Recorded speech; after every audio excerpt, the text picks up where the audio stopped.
சிவா திருச்சிற்றம்பலம். திருக்கடையூரின் கள்ளவாரண பிள்ளையாரை வணங்கி அடியேனின் ஆத்மநாதராக விளங்கும் அருள் தரும் அபிராமி அம்மை சமேத அருள் தரும் அமிர்தலிங்கேஸ்வரர் திருவடிகளை மனம் மெய் மொழிகளால் போற்றி வணங்குகின்றேன். இன்று நாம் நினைப்பது அத்தனையும் அருளும் அபிராமி அம்மையின் அருளை பற்றி சிந்திக்கலாம். அபிராமி என்ற பெயரை கேட்டவுடனேயே திருக்கடையூரில் இருக்கும் அபிராமி அம்மைதான் நம் அனைவருக்கும் உடனே நினைவிற்கு வரும்.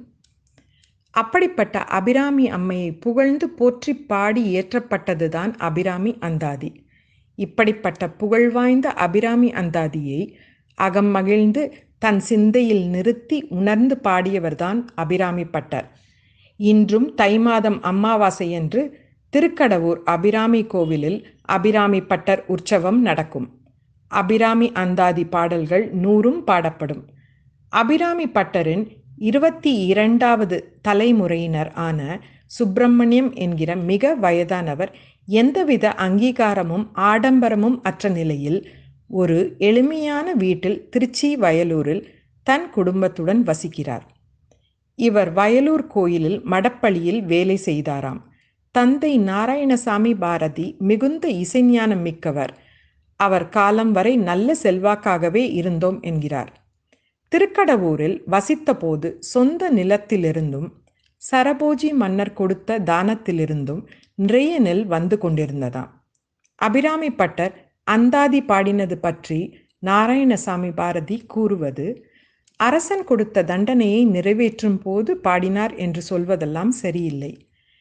தஞ்சாவூரிலே சரபோஜி ராஜா அரசாண்ட காலம் காவிரி பூம்பட்டினத்துக்கு சங்கமுக ஸ்நானம் செய்ய ராஜா ஒரு தை அமாவாசையன்று வந்தார். ஸ்நானம் செய்துவிட்டு திருக்கடவூரில் அமிர்த கடேஸ்வரரை தரிசிக்க வந்தார். சுவாமி தரிசனம் ஆயிற்று. பிறகு கோவில் அர்ச்சகர்களை எல்லாம் விசாரித்தார். அப்போது அங்கே இருந்தவர் சுப்பிரமணியம் என்று ஒருத்தர் இருக்கிறார். அவர் வரவில்லை என்றார்கள். ஏன் வரவில்லை என்று ராஜா கேட்க, அவர் ரொம்ப கெட்டு போய்விட்டார், மது மாமிசம் பண்ற கோவில்ல தின்று கிடக்கிறார் என்று இஷ்டத்திற்கு சொன்னார்கள். இந்த அர்ச்சகர்களுக்கு அபிராமி பட்டரை பிடிக்காது. அபிராமி பட்டர் அப்பொழுது திருக்கடவூரில் பெரும் தமிழ் புலவராக இருந்திருக்கிறார். சமஸ்கிருதத்தை போற்றின வேத வழி குருக்களுக்கு அதனால்தான் அவர் மீது காழ்ப்புணர்ச்சி ஏற்பட்டிருக்கிறது. சாக்தவழி என்பது அம்பாள் வழிபாடுதான். பிராமணர்கள்தான் அதிலும் அர்ச்சகர்களாக இருப்பார்கள். அவர்களே ஊர் ஆதி கோயில் அம்பாளுக்கு மது மாமிசம் படைத்து அதை பிரசாதமாக ஏற்றவர்கள்தான். இதைத்தான் ராஜாவிடம் மற்றவர்கள் சொன்னதாக அப்பா சொன்னார் என்கிறார்.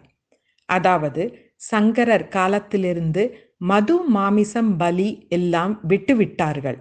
சைவ வழிபாடாக மாறியது. அபிராமி பட்டரை அழைத்து வருமாறு ராஜா சொல்லி அனுப்பினார். அபிராமி பட்டருக்கு அப்போ அபிராமி பட்டர் என்று பெயர் வரவில்லை. சுப்பிரமணியம் தான் அவர் பெயர். திருக்கடவூர் அபிராமி மேலே பரம பக்தியாக இருந்தார். வேத வழிக்கு விரோதமாக அவர் போனார் என்று மற்ற பிராமணர் எல்லாம் ஒரு மாதிரி ஒதுக்கியே வைத்திருந்தார்கள். அவர் அதை லட்சியம் பண்ணவில்லை. அபிராமி பட்டர் அப்போ அந்த அபிராமி கோவிலில் குருக்களாக இருந்து வந்தாரா என்றார். இல்லை, அவர்கள் அர்ச்சகர் பரம்பரை இல்லை. ஊர் பிராமணர்களில் அவர் குடும்பமும் ஒன்று. அவர் அபிராமி பக்தர். சரி, ராஜா கூப்பிட்டதும் அபிராமி பட்டர் வந்தார். பிராமணர் என்கிறார்களே, நாள் நட்சத்திரமாவது தெரிகிறதா பார்ப்போம் என்று நினைத்து, இன்றைக்கு என்ன திதி என்று ராஜா கேட்க, சுப்பிரமணியம் பூர்ணம் அமாவாசை என்றார். சில பேர் பௌர்ணமி என்று சொன்னதாக சொல்கிறார்களே, அது தப்பு என்றும் அவரது தந்தை சொன்னது என்னவென்றால், அமாவாசையை பூர்ணம் அமாவாசை என்றுதான் சாஸ்திரம் படித்தவர்கள் சொல்லுவார்கள். பௌர்ணமிக்கு பூர்ணிமை, அமாவாசைக்கு பூர்ணமாவாசை. 15 நாள் பூர்ணமாகிறது. அன்றைக்கு அது அமாவாசையாக இருந்தால் அதோடு பூர்ணம்னு சேர்த்து சொல்வார்கள். பௌர்ணமியாக இருந்தால் பூர்ணமி என்பார்கள். சுப்பிரமணியம் தப்பா ஒன்றும் உளரவில்லை. பூர்ணம் அமாவாசை என்றார். அது பூர்ணமை என்று எல்லார் காதிலும் பாதியாக பட்டுவிட்டது. பார்த்தீர்களா, பூர்ணிமை என்கிறார் அமாவாசையை என்று ராஜா கிட்டே சொல்லி கொடுத்து விட்டார்கள். சாஸ்திரம் படிக்கிற பிராமணர் தப்பா சொல்றது பெரிய அபச்சாரம். இன்று ராத்திரி ஆகாசத்திலே நிலவு உதயமாகிறதா என்று பார்ப்போம். இல்லையெனில் இந்த பொய்க்கு அரச ஆணை வரும் என்று சொல்லிவிட்டு சென்றார் ராஜா. சுப்பிரமணி என்கிற அபிராமி பட்டர் அப்போது அந்த ஊர் மனிதர்கள் எல்லோரையும் வெறுத்து மனதிற்குள் ஒதுங்கி போயிருந்தார். அவர் யாரிடமும் பேசுவது கிடையாது. ராஜா கேட்டதினாலே ஒரு வார்த்தை சொன்னார். அப்புறம் அதை மறுக்கவோ அதற்கு சப்பை கட்டு கட்டவோ இல்லை. அவர் தான் வணங்கிய அம்பாள் இடம்தான் சென்றார். அம்மா, இப்படி பழிவர பண்ணிவிட்டாயே, இனிமே எதற்கு இந்த மனிதர்களின் உறவு என்று வருந்தி அபிராமி கோவில் வாசலிலேயே அக்னி வளர்த்து அதன் மீது 100 கயிறுகளை கட்டிய மர உரியில் அமர்ந்து கொண்டு பாட ஆரம்பித்தார். அதுதான் அபிராமி அந்தாதி 100 பாடல்கள். முதல் பாட்டு உதிக்கின்ற செங்கதிர் என்று தொடங்கும். ஒவ்வொரு பாட்டும் பாடி முடித்ததும் ஒரு கயிறை அவரே அறுத்து விடுவார். 100வது பாட்டு முடிந்ததும் மர உரியே கீழே அக்னி குண்டத்தில் விழுந்து எரிந்து சாம்பலாகிவிடும். இப்படி இறக்க தீர்மானித்தார். சுப்பிரமணியம் அபிராமியின் மேனியின் நிறத்தையும் அழகையும் வர்ணிப்பதிலிருந்து பாட ஆரம்பித்தார். 78 பாட்டு ஆயிற்று. 79ஆம் பாட்டில் விழிக்கே அருளுண்டு அபிராமி வள்ளிக்கு வேதம் சொன்ன வழிக்கே வழிபட நெஞ்சுண்டு எமக்கு அவ்வழி கிடக்க பழிக்கே சுழன்று பாவங்களே செய்து பால் நகர குளிக்கே அழுத்தும் கயவர் தம்மோடு என்ன கூட்டி இனிமே என்று பாடினார். பாடி முடித்ததும் அம்பாள் தன் இடது தாடகத்தை கழற்றி இருண்ட வானில் வீச அது பொறுமையாக வானம் முழுவதும் பிரகாசித்து ஜொலித்தது. அப்பொழுதுதான் அவர் சிறப்பை மன்னரும் அனைவரும் உணர்ந்தனர். சரபோஜி ராஜாவும் இன்றிலிருந்து நீர் அபிராமி பட்டர் என்கிற பட்டம் பெறுவீர், சந்ததியர் பாரதி பட்டம் பெறுவார்கள் என்றார்.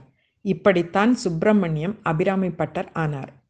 அபிராமி பட்டர் வெறும் பக்தர் மட்டுமில்லை, அவர் அந்தாதி மட்டுமல்ல, இன்னும் 6 நூல்களை இயற்றியுள்ளார். கள்ளவாரண பதிகம் 10 பாடல், அமிர்த கடீஸ்வரர் பதிகம் 10 பாடல், கால சம்ஹாரமூர்த்தி பதிகம் 10 பாடல், கால சம்ஹாரமூர்த்தி பின் முருகு வெண்பா 10 பாடல், அபிராமி அம்மை பதிகம் 22 பாடல்கள். 78வது பாடலில் உயிர் அவி உண்ணும் முயற்சண்டி காளி என்கிறார் பட்டர். உயிரை அவித்து அதை உண்ணும் காளி என்றா வரி வருகிறது? எனக்கு இந்த வழி பிடிக்கவில்லை அம்மா. வேத வழிப்படி அகிம்சா வழியில் உன்னை பூசிக்கவே மனம் துடிக்கிறேன். ஆனால் அங்கே இருப்பவர்கள் கயவர்களாக இருக்கிறார்களே என்று மனம் குமுறி சொல்கிறார். கதைப்படி அம்பாள் தரிசனம் கிடைத்த பிறகு அபிராமி பட்டரை உரியிலிருந்து இறக்கி எல்லோரும் பணிந்து வணங்கினார்கள். ராஜா, நீர் மகான், உனக்கு வேண்டுவென கேட்கலாம் என்றார். எனக்கு அபிராமி துணை இருந்தாலே போதும் என்றார் பட்டர். ராஜா ரொம்ப வற்புறுத்தவே, சரி, இந்த அன்னையின் நவராத்திரி தொண்டுக்கு பயன்படட்டும் என்று நினைத்து வேலிக்கு நாளி கொடுங்கள் என்றார். நீரும் உன் சந்ததியரும் அப்படியே பெருக என்று ராஜா அங்கேயே பட்டயம் செய்து கொடுத்தார். அந்த பட்டயம் இப்ப எங்கே என்று தெரியவில்லை என்கிறார். ஆனால் அதன் வாசகம் நன்றாக நினைவில் இருக்கு என்கிறார்.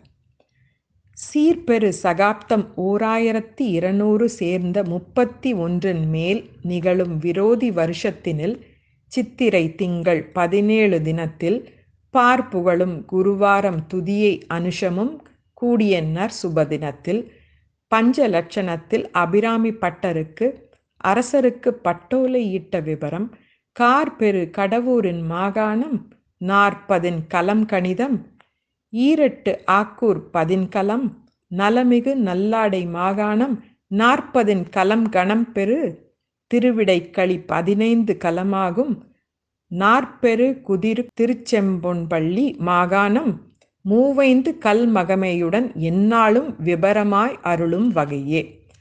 இதுதான் பட்டயம். ராஜா சொன்னதால் பட்டர் நெல்கள மானியத்தை ஏற்றுக்கொண்டார். இதை பெறுபவர்கள் நவராத்திரியில் அபிராமிக்கு பயன்படுத்தட்டும் என்று நிபந்தனை ஏற்படுத்தினார்.